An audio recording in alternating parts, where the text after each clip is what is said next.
All right, well, welcome back to another Campfire Music Foundation interview, another fireside chat, if you will.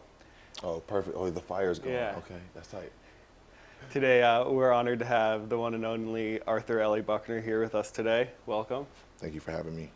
Incredibly talented drummer, artist, producer, band leader, educator. Thank you.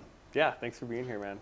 Yeah, I'm excited to talk with you, man. Let's do it. Yeah, so we're here today to talk about what you notice about the music industry, how you see artists or yourself undervalued for their work, what's working, what isn't. But before we get into that, kind of if you just want to take me through how you started music, how you started getting into it, and then at what point it became your career and how you made that decision. Oh, tight. I was introduced to music and playing music and instruments in church. I grew up in the Black Gospel Church In Minneapolis? Yep, South Side Minneapolis. My family has, at one point there was 9 churches in my family, just all around the city, in the metro area, Twin Cities. But yeah, it was the drums. I gravitated towards the drums. It was a gift, you know. And I'm seeing nowadays how it's a gift more than I saw back in the day. But yeah, church is one of the most intense training grounds for musicians. Yeah. You know, it became a career, I would say, in high school ish. You know, I was always at an early age I was told that by some random adults, you know, it was like, you want to be a drummer? You ain't gonna make no money doing that. You got to find something else to do. You can play drums on the side, but it was. So what's your real job? Yeah.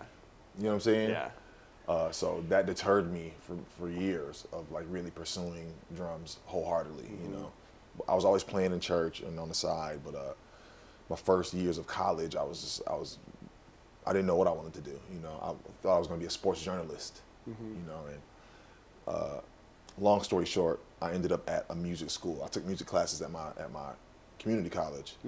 And my teacher, he was just like, I recorded an album, like playing in church, a live recording album with a whole choir that I've been gigging with. I really learned how to gig with this community choir I was with. It was Javante Patton and Deliverance for Youth, DFY. Okay. And I really learned how to gig doing 2-a-days and like transporting people to the gig, setting up my drums, and that's really the name of the game. Yeah. And I was doing that while I was in college, you know. I went to McNally Smith College of Music. No longer. No, rest in peace. Rest in peace. You know, but all the connections that I made from McNally is the reason why I'm able to work the way I am today. Yeah. You know, for a long time, almost every gig I could trace it back to some person at the school. You know what I'm saying? So. Sure. But I became, you know, a professional musician. I would say after high school, like right.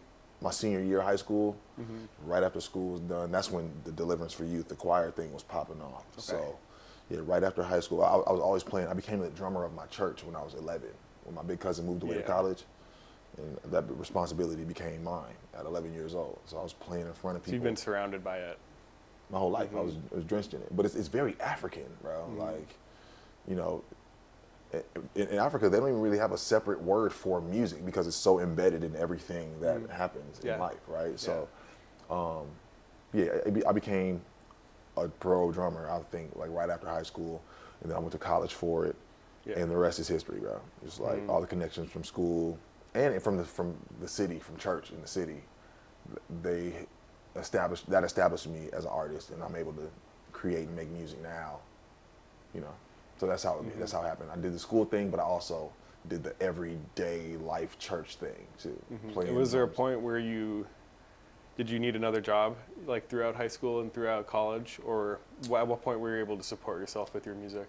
I had other jobs. You had other jobs. You know, but it's a gift, and God has always allowed me to be able to be a full-time musician for real. Yeah, I worked at Best Buy when I was 16 and again when I was 20, 21. But then I realized like this environment, I'm not fitting into this environment well. I'm not flourishing in this environment where you have to be straight up and down and, you know, I'm a weirdo, bro. You know, I'm singing drums and music in my head all day, not paying attention to the cameras I'm supposed to be watching. Like, you know, so I didn't really belong in.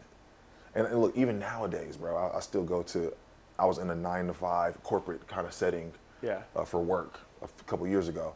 I had to dip up out of that too, bro. Yeah, it's hard. Because I just, this is the life I'm supposed to be living. An artist, you know. And people, every time I say I'm an artist or a drummer, people ask me like, well, how's the money in that? How does it pay? And if I'm being like frank, like artistry, I'm paying to be an artist. You know, there ain't no money in it for real, not yet. You know what I'm saying? But like now when we get into writing and composition and touring and money comes. I'm teaching a lot too. I teach and thank God for the degree at school because I'm telling all my students this now. You don't need no degree in music unless you're trying to teach specifically. If you're trying to be an educator, then that's when the degree, a music degree matters, right? If you're trying to teach. Or become like a Hollywood music writer or something. Even then, maybe degrees don't really matter. You know, but so that it's a blessing that I'm able to be an artist, you know. That being said, how do you make it work? I know, so obviously teaching, and then shows. Where's your primary income coming from? My primary income is coming from the teaching. From teaching. The teaching, and teaching all around. And I got a scholarship for my master's degree from McNally too. So I went for 4 years for the bachelor's, and I was about to move away to L.A. and I was going to do the thing, but then the school was like, no, we need you to stick around a little bit. So they gave me a scholarship, full ride for the master's degree. It was just like, snap. Now, I'm so grateful for that because I'm able to work in the capacity that I work now, you know, and that's really paying the bills, the teaching thing, you know. But, you know, church has always been a rock for me, you know. It's been able to make some bread, you know, gigging or studio work, being a session cat. That's my favorite way to make money. My favorite way to work is recording, you know. Hello. Hi, Mabel. Look who decided to join us. What up, pup? What up, pup? This is Mabel. Mabel, that's a great name. Named after my great aunt from Finland. Awesome. What up, Mabel? So when it comes to making money, I still ain't making no money, dude. I mean, I'm making a living. I'm grateful to God, you know, that I'm comfortable too. You know, my wife is understanding. You know, she got a great job as well. You know, so like the income is there. But as far as like where I want to be, it's just like, you know, I'm still growing. I'm still growing. Of course, yeah. But I'd rather be doing this than anything else in the world, bro. Yeah. You know? So how long have you been releasing recorded music for? Your whole career? Yeah, my whole career. But I didn't see it like that until you said it like that. Okay. Yeah. You know. Yeah. I recorded my first live recording with the choir, Javante Patton and Deliverance for Youth. Sure. When I was 19. Okay. I was 19, and I played like some of the raw mix for my drum teacher at the community college, and he's listening to it. He's just like, if you're already doing this, he's like, there's I can't tell you nothing. He said, what am I going to help you with? You're already doing it. And that conversation right there was just like, oh, I'm already a professional. Like, okay, I need to go to school for this thing then. Like, I'm going to put all my eggs in this basket. Never mind what the teacher told me years ago. Yeah. Like, you ain't going to make no money doing that. I thought to myself, it was just like, I can't even be worried about money. Yeah. I can't. No. You know, the church always say, we living in the last days. Like, I'm not going to be worried about no money then. I'm trying to play. Yeah. You know what I'm saying? Totally. So, But that being said, do you feel that your labor, your music, that the way that the music industry is set up, it gets the proper value? Not at all. Not at all. Not at all. You know, 1,500 plays, 1,500 streams equals one album sale. You know, my streaming numbers is nothing compared to the cats you see. Yeah, sure. You know. Yeah. Also, I'm a jazz artist, so it's like the number game is way different. Way different. And then like money from streaming is like, nah, it's non-existent really. Okay, yeah, I got all together from streaming, I probably made about $500 since 2020. You know what I'm saying? That's not sustainable. And people listen to the stuff, it's great. I was able to I went #1 on iTunes from people purchasing the album. You know what I'm saying? But like the money, I can't really look for no bread from streaming. That ain't it. That's not gonna feed us. And it sucks because it's whack because we put so much effort into. Like I'm mixing my second album right now, and so much is going into it. So many revisions and so much bread is being put into time, energy, 100%, and just to create this product that is going to get ripped off pretty much. If I put it on any DSP, I'm going to get a percentage of a penny. You know what I'm saying? So it's like, it's not streaming ain't now. And it's almost taken, like you're saying, it's almost taken the integrity, like the fact that there's no money in recorded music, it takes the integrity out of recording music. Because I went to school for this. We studied our whole lives, but then somebody with a laptop and with a terrible mix can make anything in their room and millions of streams. It's like it's lit. So the playing field is just like it's wide open. But the reason I do it though, it's like. It's for my self-fulfillment. It's what I'm supposed to be doing with my life, bro. And it's like my calling in life, I've learned is mentorship, The drums and music is just the vehicle to get to the relationships, to get to the impact that I'm really supposed to be making, And that's beautiful. Thank you. But it makes my gift make sense too, bro. So it's like streaming and money off streaming, that's not even my focus. I'm just trying to create the dopest thing I can create to pass on to learn what else I'm supposed to learn. Yeah. You know what I'm saying? That's how I just make it all. Totally. And it's like,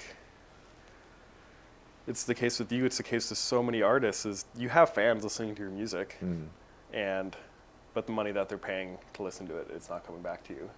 And instead it's going to the big 3 record labels. Right. So now, as artists, the big thing is merch, and having a store where somebody can order it and then it gets made on the spot and stuff like that kind of thing.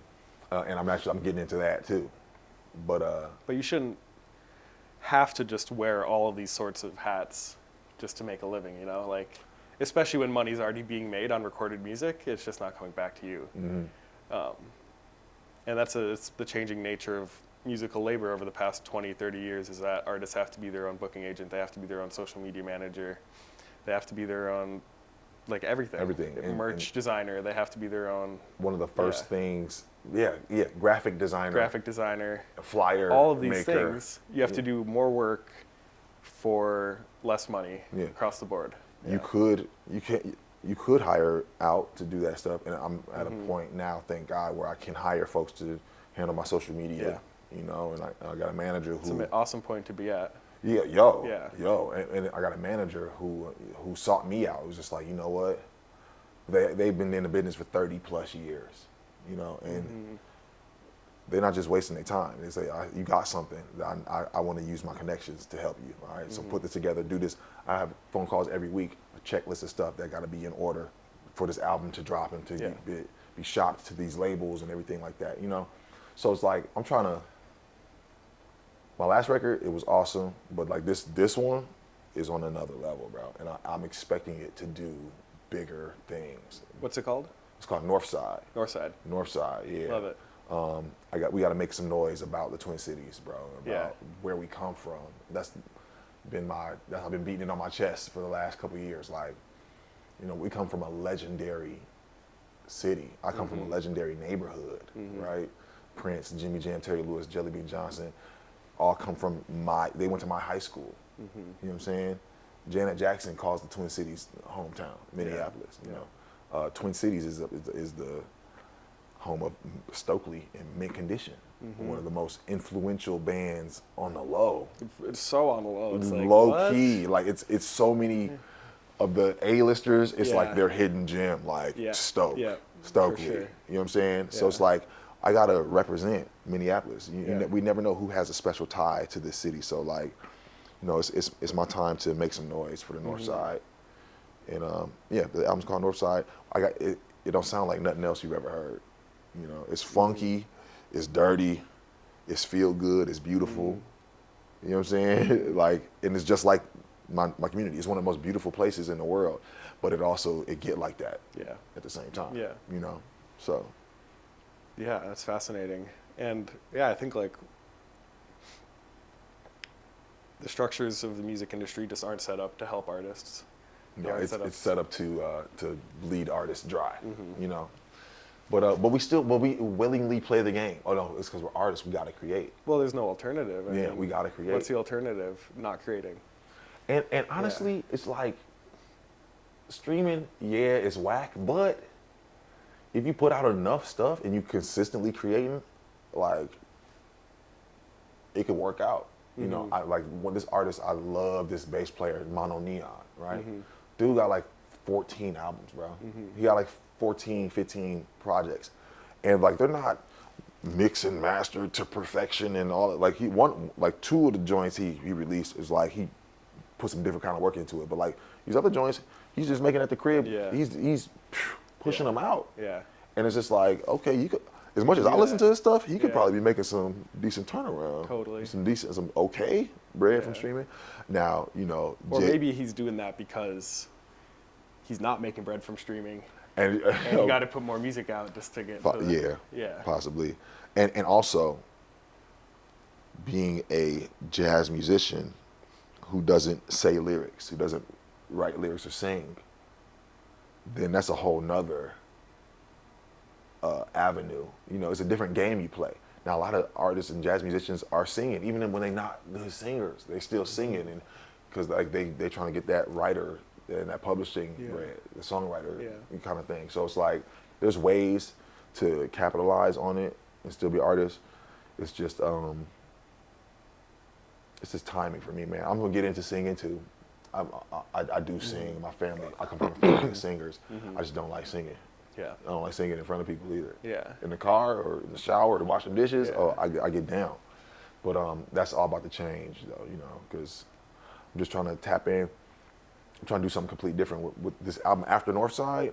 My own personal stuff, but apart from Big Homie, it's gonna be completely different. Yeah, completely new. Yeah. So I'm just trying to figure out. I want to put out more. Like even my favorite artist, Terrace Martin, one of my favorites. He's always putting music out.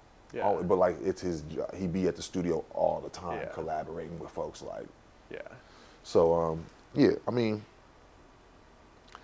what you're doing is really dope. Trying to change the narrative of the streaming world. You know what I'm saying? Like, thank you, man. So anything that to move into the direction of serving the artist more, like I'm down, bro. Yeah. I'm with it. Yeah. 100%. Well, dope, man. Yeah, it's most of the questions I had for you. All good. This is great. Yeah. This is great. We got some good clips out of this. We got lots of good clips. Absolutely. Yeah. Absolutely. Thanks, LA. You're the best, Campfire man. Foundation. Let's do it. All good. Stream Northside. Stream Northside when it come out. Dope. Well, thanks, fam. Absolutely. Do you